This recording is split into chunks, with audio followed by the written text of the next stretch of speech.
Hey Debbie, how are you doing? I'm good. How about you? I'm doing well. Awesome.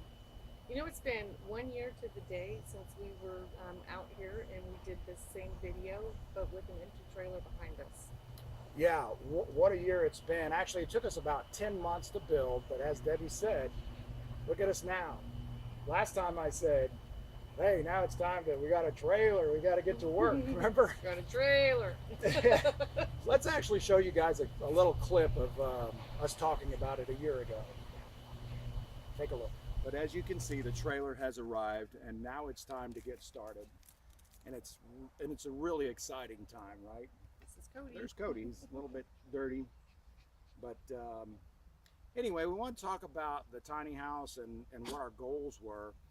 Um, we didn't want this to be. We're not going to live in it, okay? We wanted it to be as an RV, like an RV, Yeah, a travel and I trailer. kind of want it to be like a hotel on wheels. Very nice. We want it to be nice, and we want to be able to enjoy it. I think that's probably one of our biggest goals. Exactly. We're kind of taking the roughing out of the camping. Wouldn't you say? To how we Since kind of got me. started on this journey, we had to evacuate for Hurricane Matthew, and we spent hours and hours and hours trying to find a place that would accept our dog. And then when we did find a place, we had to wait 2 to 3 hours to get in, and we had to pay an enormous amount of money just to have our dog with us. So Yeah, so this could also be a good bug out plan. So Debbie, a lot of the things that we talked about in the video actually happened right, like during I know, the yeah. construction. Crazy. I mean, we talked about using it for evacuation from a hurricane because we had just experienced that prior fall In case we needed to bug out. of 2016 when Matthew came through Florida, major hurricane. We had to evacuate. Remember with Coty and the hotel? We talked about that. Right. And we ended up having to evacuate because we live on the coast and we're in the first evacuation zone. And for Irma, and we were Well, that gone was Matthew the first time. Oh, Matthew. Well, it was Matthew that we Left to the hotel. right. And then last September, during the middle of the construction of this tiny It house, was Hurricane Irma. here comes Irma. Yeah. Oh my goodness. We left and went to Waycross, Georgia, about 110 miles from here, trying to get, away from the hurricane. Went to a super Walmart and stayed there for like 3 or 4 nights. We've got a video clip or a whole video of that. We can show you pieces of that too. Yeah. Here, take a look. Yeah, at take a some look of at that. Look where the tiny house is. It's at the Walmart Supercenter in Waycross, Georgia. We left Florida yesterday trying to run from Hurricane Irma. And there's Coty. Bug out plan is in place and the tiny house isn't even finished. Hey Deb. Living on the road for the next couple of days, but we're not alone. Other people have done it. And we just weren't ready. I mean, I say that. The inside's not finished, but this thing's good enough to live in. It's got all the amenities. It's got the generator out in front. And we're going to Looking back hang to in the there. front, you can see our bed is where the Murphy bed should be. But clearly it's working. You see I got it strapped in there, tucked in the notch. There's Coty hanging out. And we're here in Waycross, Georgia. Super Walmart. Everybody's getting froggy. We are too. RVs are showing up. Everybody's hunkering down for the storm. What a mess, man. I mean, we're kind of living here makeshift, but wow, we got some TV going, catching up, keeping up with the storm. Life on the run in an unfinished tiny house. But otherwise, everything we wanted to do with the thing has happened. It's a glamping camper. It's an RV travel trailer. It's a bug out device for hurricanes. We can actually show you our great first trip that we took to Savannah just a couple of weekends ago. You want to say something about that, Debbie? Yeah. Well, we went to Red Gate Farms in Savannah, and there's just so many good things to say about that. You should check out their video. And also check out our video from our stay there. We were 7 miles from the historic district, and we had so much fun that we never even bothered to go into Savannah. Yeah. Well, it's actually starting to rain. I can't believe it. But we've got our Coty bottle of wine that we need to open to celebrate the completion of the tiny house.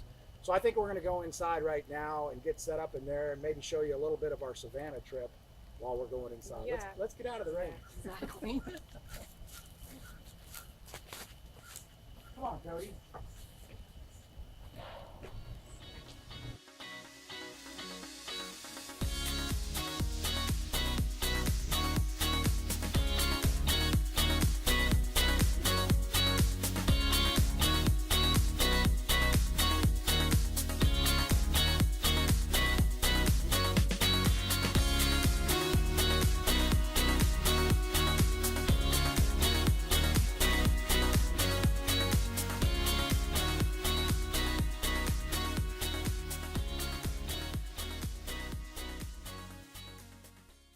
Lacking steaks tonight, camping out in Savannah.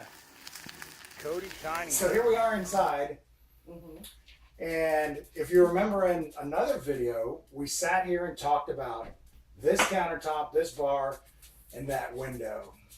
Now look at us. Yeah, and I'm really happy because we did raise it up. We raised it up. And we raised the window down. And this, of course, folds down, but we're sitting here right now, as we did last time, to face the camera. But obviously, we could both sit this way and look out the window. I actually sit on this end so I can watch TV, and then she kind of scoots over here so that we can kind of get a better view of things. But it's worked out great. But we do sometimes eat breakfast looking out the window if we're not eating outside.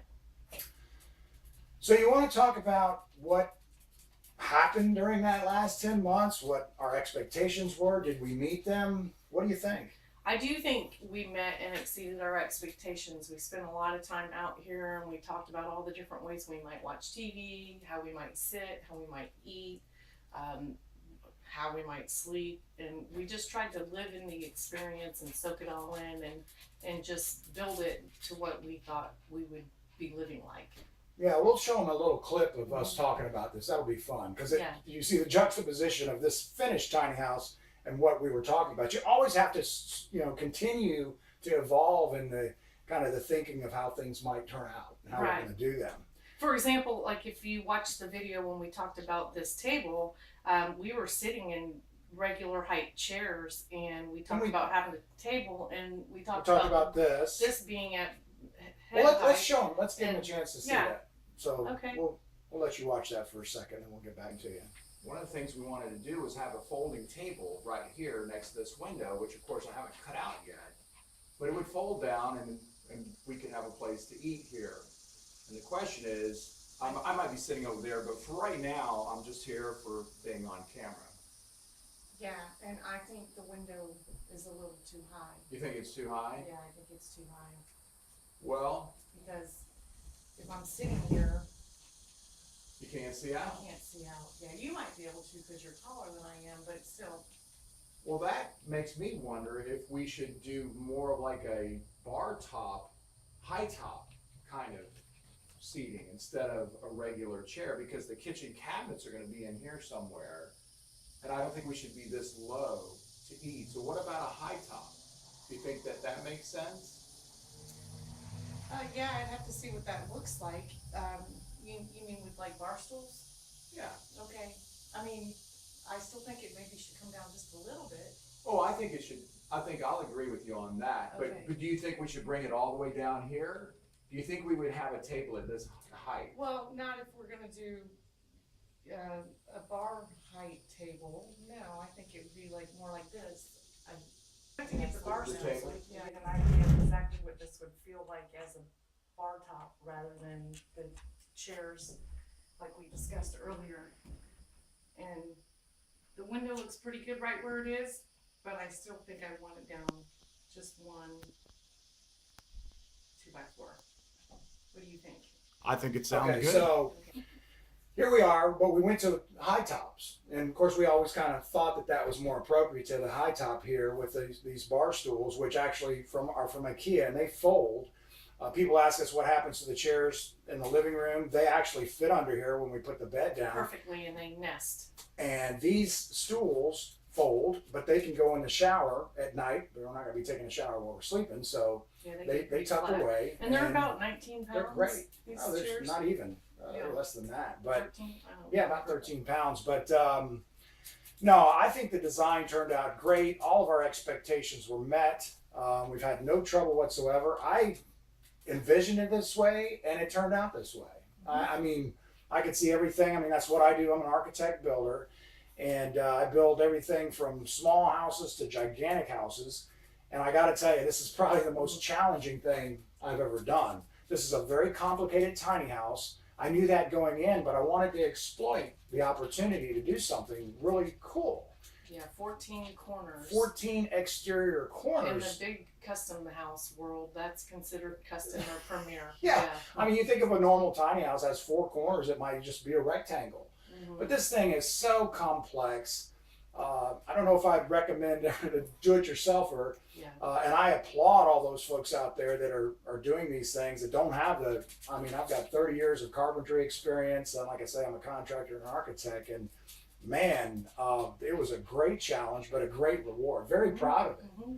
And I have about 600 hours in this thing personally. I helped with the plumbing, the electrical, the gas, the tile, everything else I did myself. 600 hours of my time. That doesn't include design. I can't tell you what, about 5 trips a week to Home Depot. That time's not in there, or Lowe's, or getting other materials.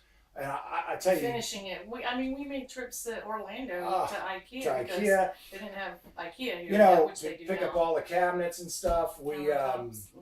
My goodness, it's a big process for all those that want to do it, and encourage you to do it. Just know that it's a big deal, and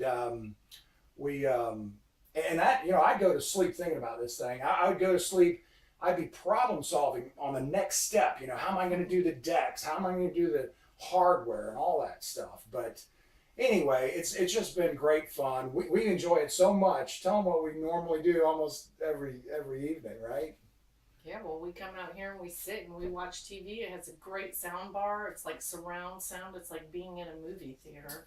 Our chairs are super comfortable. We have ottomans. We can use them as footstools. We can take one and turn it upside down and use it as a coffee table. They become our bed rests at night when we go to sleep. And we even have one that we put into use as a laundry basket. So we have a total of 4, and they're phenomenal. It's just worked out real well. It's very, very functional. I think I'd love to hear back from other folks of if they're using their tiny houses as campers or as glamping campers, because that's really what this is. This is very well finished, as you can see.